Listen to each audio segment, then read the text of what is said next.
ಓಂ ಸಾಯಿರಾಮ್.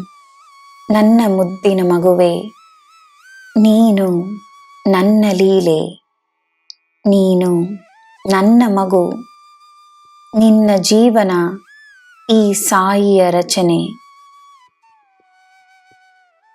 ನನ್ನ ಬಾಳಿನ ಕಥೆಯನ್ನು ಚೆನ್ನಾಗಿ ಅರಿತಿರುವ ನೀನು ಜನರ ಅಭಿಪ್ರಾಯಗಳಿಂದ ಮತ್ತು ಶ್ರಮವನ್ನು ಮಾಡುವುದರಿಂದ ಹೆದರಬೇಡ. ನನ್ನ ಮಗುವಾಗಿರುವ ನೀನು ನಿನ್ನ ಜೀವನದಲ್ಲಿ ಹಲವಾರು ಪವಾಡಗಳನ್ನು ತಂದುಕೊಳ್ಳಬಹುದು, ಕೇವಲ ನಿನ್ನ ನಂಬಿಕೆಯಿಂದಲೇ. ನಿನ್ನ ಮನದಾಳದಿಂದ ಬರುವ ಗೌರವದಲ್ಲಿ ನನ್ನ ವಾಸವಿದೆ. ಎಲ್ಲರಿಗೂ ಗೌರವವನ್ನು ನೀಡು. ನಿನ್ನ ಗೌರವವನ್ನು ಪಡೆಯಲು ಅರ್ಹತೆ ಇಲ್ಲದವರಿಗೋಸ್ಕರ ಪ್ರಾರ್ಥಿಸು. ಪ್ರಾರ್ಥನೆಯಲ್ಲಿ ಅವರನ್ನು ನನ್ನ ಬಳಿ ಒಪ್ಪಿಸು.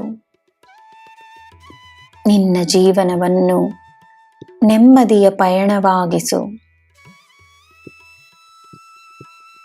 ಜನರ ಮಾತು ಅದೆಷ್ಟು ಬೇಗ ನಿನಗೆ ನೋವನ್ನು ನೀಡುತ್ತಿದೆ ಎಂದು ಗಮನಿಸು. ಜನರ ಚುಚ್ಚು ಮಾತುಗಳನ್ನು ಸಹಿಸಲಾಗದಿದ್ದರೆ ತನ್ನ ನೋವನ್ನು ಗುಣಪಡಿಸುವುದು ಮಾತ್ರವೇ ನಿನ್ನ ಆದ್ಯತೆಯಾಗಿರಲಿ. ಸೇಡಿನಿಂದಲ್ಲ, ಭಕ್ತಿಯಿಂದ.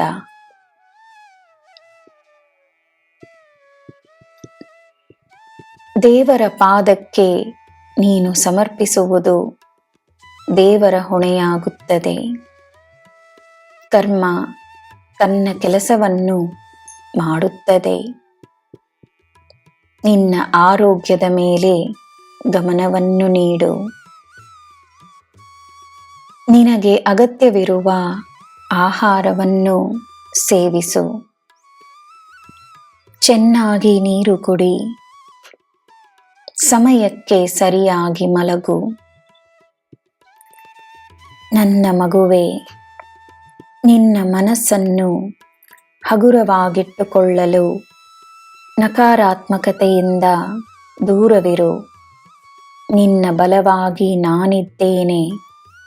ನಿನ್ನ ಪವಾಡವಾಗಿ ನಾನಿದ್ದೇನೆ. ನಿನಗೆ ಎಲ್ಲ ಶುಭವೇ. ಜೈ ಸಾಯಿರಾಮ್.